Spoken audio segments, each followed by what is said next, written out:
Wow. You know, this really is a beautiful church. Now, I know I'm the pastor, and I should say that because this is where I work and spend most of my time, but honestly with you, I never really probably stop and just sort of like smell the roses and take it all in. It's a gorgeous place. I mean, it really feels like a house of prayer. And I guess I never really noticed it because who has time? I got things to do. I got work. I got people to see, the hospital, nursing homes. I don't have time simply to sit around in church. No. I got to be moving. I got to get things done. People expect me to get things done. And so I don't really have time simply to sit and be, relax, and to be with God. Or maybe simply to pray to God.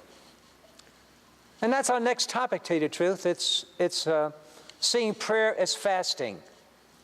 Prayer as fasting? Yes. Because we live in a society that we want to be productive. We want to have something to show for our time, right? I don't know about you, but maybe you're the type of person who likes to have those, to-do list and then check things off as you get them done. I sort of do that from time to time, or I can have it in my mind, and some days I get a lot done, and boy, I feel good. I feel, wow, I was productive, I was worthwhile, I got a lot accomplished, and I felt it was a great day. And so I like getting things done, check off, no more, did it. But when you pray, when you spend time in prayer, and I don't mean simply 5 minutes, few minutes, but 30, 60, perhaps even more, what's there to show for it? Really, what can you point to? Say, look what I done, look what I accomplished. Probably not much. I guess that's part of the problem. And that's why prayer is, in a sense, fasting. We surrender, in a way, that need for accomplishment, the need for productivity, and even our self-value, our self-worth. We allow ourselves to give time to God, to be with Him. And it's not easy. Not easy at all, especially if you're the restless sort or the, got to get things done and, worker type. It's hard simply just to slow down, to shut down and say, hey, I'll be here. And sometimes I almost feel guilty if I'm simply sitting in church and saying, yeah, I'll spend time doing this. Boy, I feel like, aren't you kind of lazy? Not only that, but who am I kidding? Sometimes I'll sit there and try to pray, and I don't know what I'm doing. My mind's all over the place. I'm thinking about what's for dinner, who won the game last night, or things I have to do, and I get tired and start dozing off. Now I feel even worse. Not only did I give time to prayer and get nothing done, but I did nothing in my prayer. And I said again, that's part of your fasting. Part of the fast. Surrendering all those things that we judge something being worthwhile or getting value out of it. Lord, just my attempt to spend time with you honors God. And even in that confusion and distractions, I know God is pleased and God speaks. And God speaks to us. Yeah. Years ago, I made a retreat, and probably one of the most difficult retreats I ever made. I went out to Arizona to the desert. Oh, that sounded so challenging, the desert. Yeah, I was going by myself in this little cabin, a little small lodge, really. It wasn't much of a cabin, a little bed, a little table, microwave, and really a little tiny refrigerator, and that was it. In fact, they told you the directions when you go on that retreat is be in silence, by yourself, no talking, and you were to bring only your Bible, no other books to read, not even a spiritual book. Oh no, just the Bible. They felt if you had a spiritual book, you could read it, and it's sort of distracting, it's sort of easy, it's entertaining in some ways. Oh no. You just had to spend time with you and God. I was all for that. Okay, let me at it. I can do this. That's not too hard. It sounds like a little vacation. Boy, it was difficult. It was difficult to turn off that engine, to slow down the mind. And boy, I felt restless. And all of a sudden I'm thinking, boy, I can't wait to get back home, back to church. I'm going to get busy again. I'm going to get back to work. I can't take this. And so it took some days. It took some days simply to get into the rhythm and spend time with God.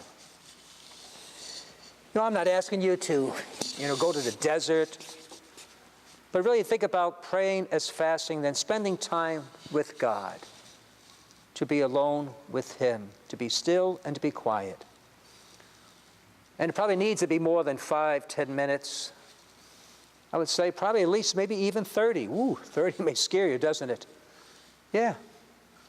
Time simply to be still and to be with God. And yes, to battle that restlessness, that uneasiness, and say, Lord, I'm going to be with you. Oh, we like to think of prayer when I pray. Maybe, I get that, quote, feeling, close to God, that somehow God is speaking to me and you feel connected. That makes prayer fun, and who doesn't like that? But let's be honest. Those moments are rare and few between. We hardly ever get them. It feels like I'm just talking to myself or thinking in my mind, thinking out loud in a way. Is this really prayer? So that's a fast. Fasting from the need to have a feeling from God. That, Lord, I even give that up. That I would just be here with you. And not easy to do. But that's what that fast is.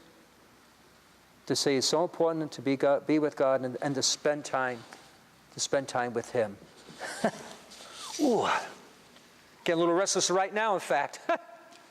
Hey, I have a friend right now who I known for about 20 years or so, and he's over in the nursing home right now. Went there the last few months, and he's suffering from, I guess, dementia. Luckily, he still remembers who I am, but when I go see him, at least in the beginning, he didn't know where he was. He thought he was back at his childhood home back in Massachusetts. And the fellow whose roommate, he thought it was his brother. Anyway, so I get to see him and, visit with him. I try to go in a week, at least once a week. And man, it's not easy. I don't know what to talk about.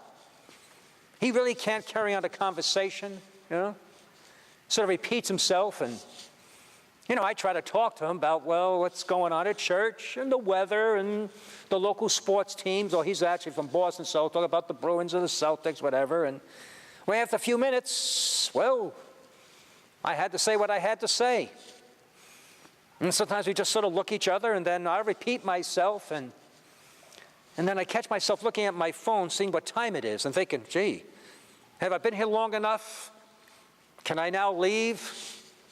Did I stay, did I put my time in a way? Was it because I feel a little awkward, a little uncomfortable, just don't know what to say? Yeah, exactly. And I think to myself, that's a lot how my prayer is, and maybe that's how your prayer is. You kind of get there, you want to be with God, and you want to pray, and I suppose there's certain things on your mind you want to say, you want to speak about. Maybe there's some needs, intentions, people you pray for, and you do that. And now what? Now what do I do? You look at your clock and say, oh gosh, 5 minutes pass. Now what do I do? And so you stay a little longer, and then you wonder, gee, have I stayed here long enough? It's okay if I leave and end my prayer. And so, that's what sometimes prayer can be like, those moments. And so if you go through those experiences, the restlessness, the boredom, the distractions, where time seems not to be moving, all those different things, you're normal, and it's all part of the process. It happens to all of us. It happens even to the great saints, all right? So don't beat yourself up and don't think I can't pray. The only time you have a bad time of prayer is when you fail to show up. That's true. So long as you're there, no matter where you may be in your mind, it is prayer.